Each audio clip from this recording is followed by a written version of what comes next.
मैं पंकज कुमार लॉ दर्पण में आप सभी का स्वागत है। इस लेक्चर में हम बात करेंगे विवादक तथ्य के बारे में। अंग्रेजी में इसको बोलते हैं फैक्ट इशू। इस लेक्चर में सबसे पहले हम चर्चा करेंगे विवादक तथ्य यानी कि फैक्ट इशू के कुछ एग्जाम्पल्स के बारे में। उसके बाद हम चर्चा करेंगे फैक्ट इशू का सामान्यतः क्या मतलब होता है जनरली। उसके बाद हम चर्चा करेंगे कि भारतीय साक्ष्य अधिनियम की धारा 3 में विवादक तथ्य यानी कि फैक्ट इशू की क्या परिभाषा दे रखी है, वो परिभाषा क्या है। तो इन सभी बातों के बारे में हम एक एक करके चर्चा करते हैं। सबसे पहले हम देखेंगे विवादक तथ्य अर्थात फैक्ट इशू के कुछ एग्जाम्पल्स। देखिए एग्जाम्पल नंबर 1।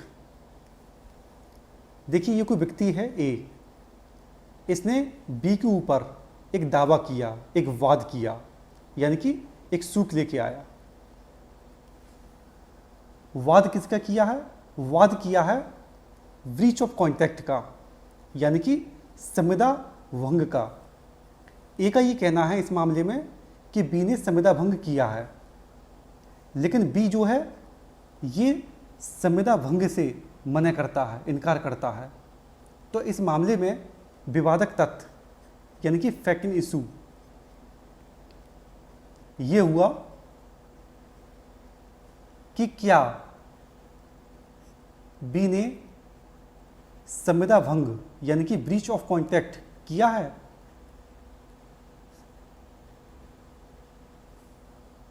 देखिए विवादक तथ्य यानी कि फैक्ट इशू वो तथ्य होता है, वो फैक्ट होता है जिसे मुकदमे का एक पक्षकार तो अवगत करता है और दूसरा पक्षकार उससे इनकार करता है।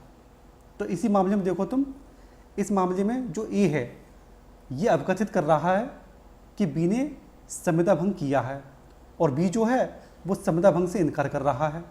तो इस मामले में फैक्ट इशू क्या हुआ कि क्या बी ने संविदा भंग किया है। क्लियर? तो कोई आपसे पूछे कि विवादक तथ्य क्या होता है तो आप कहिएगा कि वह तथ्य जिसको मुकदमे का एक पक्षकार तो अवगत करता है या प्रख्यात करता है और दूसरा पक्षकार उससे इनकार करता है, ऐसे तथ्य को विवादक तथ्य अर्थात फैक्ट इशू कहा जाता है। एक बात और देखिए, जो फैक्ट इशू होता है ये मुकदमे के दोनों पक्षकारों के बीच विवाद की मुख्य वजह होता है, यानी कि मुकदमे के दोनों पक्षकारों के बीच जो विवाद होता है वो फैक्ट इशू पर ही होता है। अब तुम इसी मामले में देख लो, ए ये कह रहा है कि साहब तुमने संविदा भंग किया है, लेकिन बी ये कह रहा है कि साहब मैंने संविदा भंग नहीं किया है। तो बी ने संविदा भंग किया है कि नहीं किया है, इसी बात पर तो विवाद है दोनों पक्षकारों के बीच, यानी कि ये जो फैक्ट इशू है इसी पर तो दोनों के बीच विवाद है। तो हम यूँ भी बोल सकते हैं कि वे तथ्य जिस पर मुकदमे के दोनों पक्षकारों के बीच मुख्य रूप से विवाद होता है वो तथ्य या वह तथ्य फैक्ट इशू कहलाता है। कोई आपसे पूछे विवादक तथ्य क्या होता है तो आप यूँ भी बोल सकते हैं कि वह तथ्य या वे तथ्य जो किसी मामले में या किसी मुकदमे में या किसी दावे में विवाद की मुख्य वजह होते हैं दोनों पक्षकारों के बीच, ऐसे तथ्य को फैक्ट इशू कहा जाता है। क्लियर? एक बात और देखिए, जो फैक्ट इशू होता है यानी कि जो मुकदमे का जो विवादक तथ्य होता है या जो फैक्ट इशू होता है ये वो तथ्य होता है जिस पर फैसला डिपेंड करता है। जब तक मामले में ये तय नहीं होता है, जब तक मामले में फैक्ट इशू यानी कि विवादक तथ्य जब तक तय नहीं होता है तब तक मामले में या दावे में या किसी भी केस में फैसला नहीं आ सकता है। क्यों?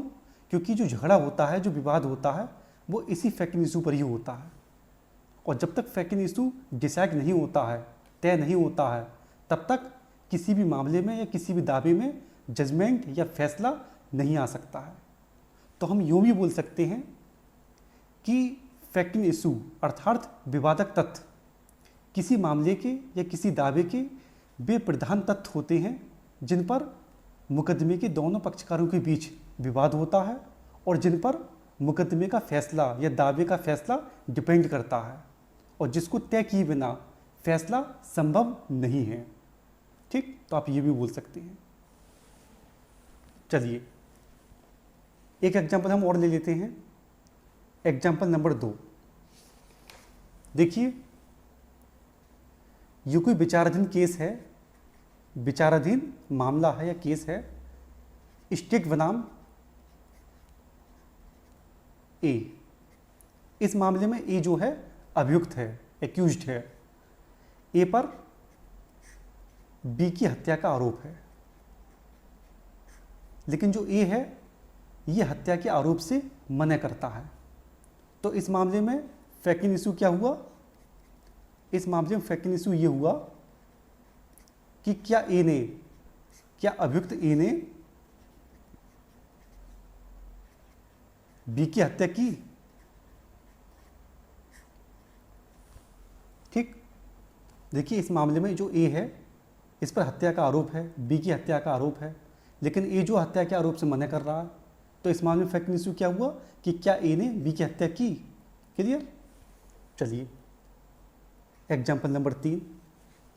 देखिए ये जो ए है ये एक दावा लेके आता है, एक सूट लेके आता है बी पर, एक सूट लेके आता है, एक वाद लेके आता है, ठीक है। और सूट किस आधार पर लेके आता है? इस दस्तावेज के आधार पर। ये दस्तावेज है कोई, ये कोई डॉक्यूमेंट है, एक दस्तावेज है। इस दस्तावेज के आधार पर ए जो है बी पर एक दावा लेके आता है और ए का ये कहना है कि साहब ये जो दस्तावेज है ये बी ने निष्पादित की है, बी ने एग्जीक्यूट की है। लेकिन बी का ये कहना है कि साहब ये दस्तावेज मैंने एग्जीक्यूट यानी कि निष्पादित नहीं की। तो इस मामले में जो फैक्टिंग इशू है वो क्या हुआ? फैक्टिंग इशू ये हुआ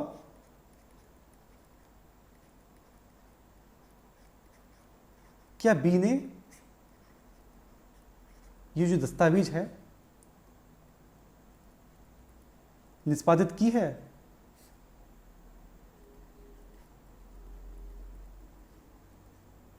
क्या बी ने दस्तावेज निष्पादित किया है या किया था? ठीक, ए कह रहा है कि साहब तुमने दस्तावेज निष्पादित किया था, बी कह रहा है कि साहब मैंने नहीं किया था। तो लड़ाई तो इसी बात पर है कि क्या बी ने दस्तावेज निष्पादित किया था या नहीं किया था। तो यही फैक्टिंग इशू है। तो कोई आपसे पूछे फैक्टिंग इशू क्या होता है तो आप कहिएगा कि फैक्टिंग इशू वो तथ्य होता है जिसे मुकदमे का एक पक्षकार तो अवगतित करता है और दूसरा पक्षकार उससे इनकार करता है। या आप यूँ भी बोल सकते हैं कि फैक्टिंग इशू किसी मामले के वे तथ्य होते हैं जिन पर मुकदमे के दोनों पक्षकारों के बीच मुख्य रूप से विवाद होता है, या वे तथ्य जो किसी मामले में विवाद की मुख्य वजह होते हैं वो फैक्टिंग इशू कहलाते हैं। या आप यूँ भी बोल सकते हैं कि किसी मामले के वे प्रिंसिपल फैक्ट, वे प्रधान तथ्य जिन पर मुकदमे के दोनों पक्षकारों के बीच विवाद होता है, जिन पर फैसला डिपेंड करता है और जिनको तय किए बिना फैसला संभव नहीं है, ऐसे तथ्यों को विवादक तथ्य अर्थात फैक्टिंग इशू कहा जाता है। अब हम ये देखते हैं कि विवादक तथ्य अर्थात फैक्टिंग इशू का सामान्यतः क्या मतलब होता है। देखिए 3 परिभाषाएं मैंने लिखी हैं और ये तीनों परिभाषाएं एग्जाम्पल के साथ मैंने आपको बता भी दी हैं। पहली परिभाषा वही है कि विवादक तथ्य वे तथ्य होते हैं जिन्हें एक पक्षकार तो अवगतित करता है और दूसरा पक्षकार उससे इनकार करता है, ऐसे तथ्य को विवादक तथ्य कहा जाता है। दूसरी परिभाषा वही है कि वे तथ्य जो किसी मामले में विवाद की मुख्य वजह होते हैं, ऐसे तथ्यों को विवादक तथ्य कहा जाता है। तीसरी परिभाषा भी मैं आपको बता चुका हूँ कि किसी मामले के वे प्रिंसिपल फैक्ट, वे प्रधान तथ्य जिन पर दोनों पक्षकारों के बीच विवाद होता है और जिन पर फैसला डिपेंड करता है, जिन तथ्य पर फैसला डिपेंड करता है और जिन तथ्यों को तय किए बिना फैसला संभव नहीं है, ऐसे तथ्यों को या ऐसे तथ्य को विवादक तथ्य कहा जाता है। तो ये तीनों परिभाषाएं मैं आपको एग्जाम्पल के साथ बता चुका हूँ। ठीक, अब मैं आपको धारा 3 में विवादक तथ्य की जो वैधानिक परिभाषा है इसको मैं आपको समझाता हूँ। ध्यान से सुनिएगा। देखिए, किसी वाद या कार्यवाही में अधिकार के अस्तित्व या अनस्तित्व या प्रकृति या विस्तार को लेकर विवाद हो गया है, या फिर किसी वाद या कार्रवाई में दायित्व के अस्तित्व या अनस्तित्व या प्रकृति या विस्तार को लेकर विवाद हो गया है, या फिर किसी वाद या कार्रवाई में निर्योग्यता के अस्तित्व या अनस्तित्व या प्रकृति या विस्तार को लेकर विवाद हो गया है। कहने का मतलब ये है कि किसी वाद या कार्रवाई में ऐसे अधिकार या दायित्व या निर्योग्यता के अस्तित्व या अनस्तित्व या प्रकृति या विस्तार से वाद या कार्रवाई का एक पक्षकार प्रख्यान कर रहा है और दूसरा पक्षकार प्रत्याख्यान कर रहा है। यानी कि वाद या कार्रवाई का एक पक्षकार प्रख्यान कर रहा है और दूसरा पक्षकार प्रत्याख्यान कर रहा है। प्रख्यान मतलब अभिकथित करना, और प्रत्याख्यान मतलब मना करना, इनकार करना। ऐसा प्रत्याख्यान किस में हो रहा है? वाद में या कार्रवाई में।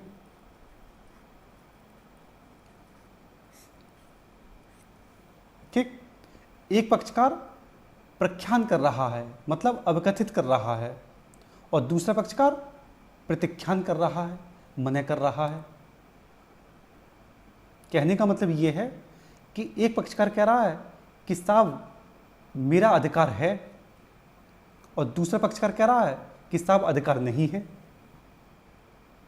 या फिर वाद या कार्रवाई का एक पक्षकार कह रहा है कि मेरा जो अधिकार है वो इतना है, दूसरा पक्षकार कह रहा है कि साहब इतना नहीं है, इतना है, कम है। तो एक पक्षकार प्रख्यान कर रहा है यानी कि अभिकथित कर रहा है, और दूसरा पक्षकार प्रत्याख्यान कर रहा है, मना कर रहा है। तब ऐसी स्थिति में ऐसा कोई तथ्य, ऐसा कोई फैक्ट जो ऐसे अधिकार, दायित्व या निर्योग्यता जिसके अस्तित्व या अनस्तित्व या प्रकृति या विस्तार को लेकर जो विवाद हुआ है, ऐसे विवाद पर जो तथ्य, जो फैक्ट लाइट फोकस करता है, प्रकाश डालता है, ऐसे तथ्य को विवादक तथ्य कहा जाता है। मान लो ये जो तथ्य है, ये तथ्य ऐसे अधिकार, दायित्व या निर्योग्यता के अस्तित्व, अनस्तित्व या प्रकृति या विस्तार को लेकर जो विवाद हुआ है, ऐसे विवाद पर प्रकाश डालता है यानी कि लाइट फोकस करता है। तब ऐसे तथ्य को हम विवादक तथ्य कहेंगे।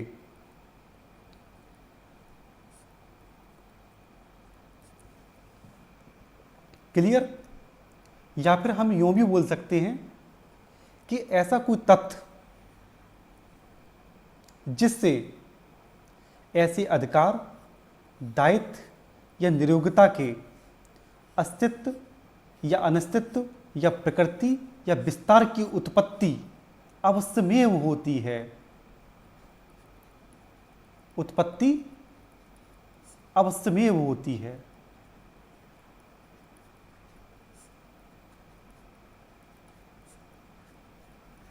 तब ऐसे तथ्य को विवादक तथ्य कहा जाता है। Fact in issue.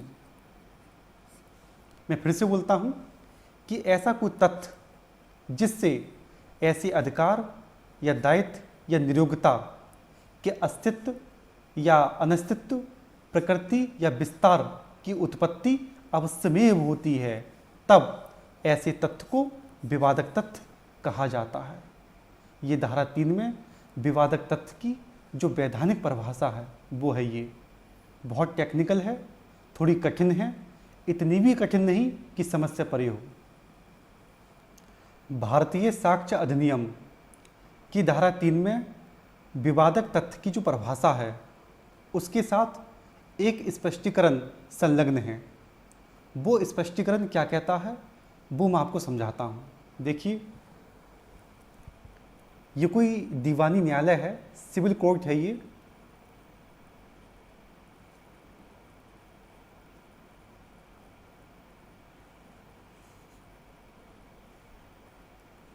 ये आपका दीवानी न्यायालय है। इस दीवानी न्यायालय ने किसी वाद में एक विवादक तथ्य यानी कि फैक्ट इशू अभिलिखित किया। इस दीवानी न्यायालय ने किसी वाद में एक विवादक तथ्य अभिलिखित किया, मतलब रिकॉर्ड किया। ठीक, इस विवादक तथ्य के आंसर में, इस विवादक तथ्य के आंसर में, उत्तर में एक तथ्य पेश किया गया। इस तथ्य से वाद का एक पक्षकार, इस तथ्य को वाद का एक पक्षकार तो प्रख्यान करता है और दूसरा पक्षकार इस तथ्य से प्रतिख्यान करता है।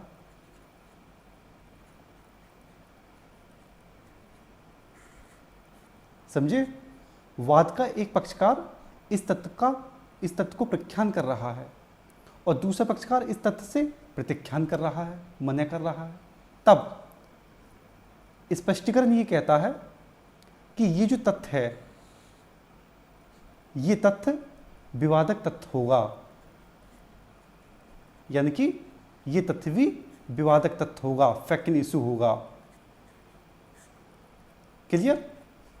तो ये आपका स्पष्टीकरण है जो मैंने आपको समझा दिया। तो ये आपका विवादक तथ्य यानी कि फैक्ट इशू से संबंधित लेक्चर था जो कि ख़त्म हो गया।